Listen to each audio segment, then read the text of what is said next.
नेपाल में नई सरकार बनते ही सियासी हलचल तेज हो गई है। प्रधानमंत्री बालेन के नेतृत्व में बनी सरकार ने शपथ लेने के 24 घंटे के भीतर ही बड़ा और सख्त फैसला लेते हुए पूर्व प्रधानमंत्री केपी शर्मा ओली और पूर्व गृह मंत्री रमेश लेखक को गिरफ्तार कर लिया है। ये कार्रवाई जेन-ज़ी प्रदर्शन के दौरान छात्रों की मौत के मामले में की गई है, जिसमें इन दोनों नेताओं को जिम्मेदार ठहराया गया है। जानकारी के मुताबिक बालेन शाह की अध्यक्षता में हुई पहली कैबिनेट मीटिंग में जांच आयोग की रिपोर्ट को लागू करने का फैसला लिया गया था। इसी के आधार पर ये गिरफ्तारी की गई है। रिपोर्ट में कहा गया है कि प्रदर्शन के दौरान निहत्थे छात्रों पर गोली चलाई गई, जिनके चलते कई छात्रों की मौत हो गई।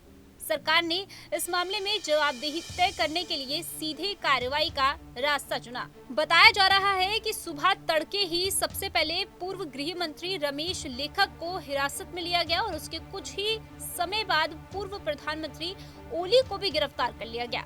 इस कदम को नेपाल की राजनीति में एक बड़े फेरबदल के तौर पर देखा जा रहा है। जांच आयोग की रिपोर्ट में नेपाल पुलिस, सशस्त्र पुलिस बल और सेना के कुछ अधिकारियों की भूमिका पर भी सवाल उठाए गए हैं, लेकिन फिलहाल सुरक्षा बलों के खिलाफ कोई सीधी कार्रवाई नहीं की गई है।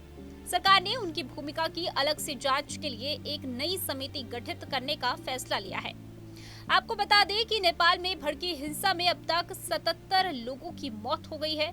आयोग के सामने अपने बयान में ओली ने कहा कि सुरक्षा एजेंसियों को जान माल के नुकसान को कम करने और प्रदर्शन में अवांछित तत्वों की घुसपैठ रोकने के निर्देश दिए गए थे। एक रिपोर्ट के अनुसार ओली सरकार को गिराने वाले जेन-ज़ी आंदोलन के दौरान 85 अरब नेपाली रुपए से ज्यादा की संपत्ति नष्ट हुई थी।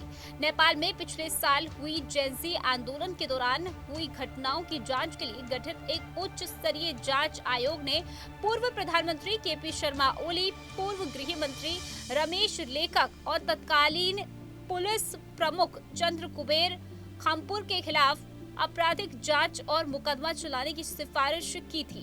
अब इस कमीशन पर पीएम बालेन शाह ने एक्शन लिया है और ओली और लेखक को 15 साल की जेल भी हो सकती है। बताते चले कि 22 फरवरी 1951 को जन्मे ओली नेपाल की कम्युनिस्ट पार्टी के चेयरमैन है और 4 बार देश के प्रधानमंत्री रह चुके हैं। उनका राजनीतिक सफर काफी उतार चढ़ाव भरा रहा है।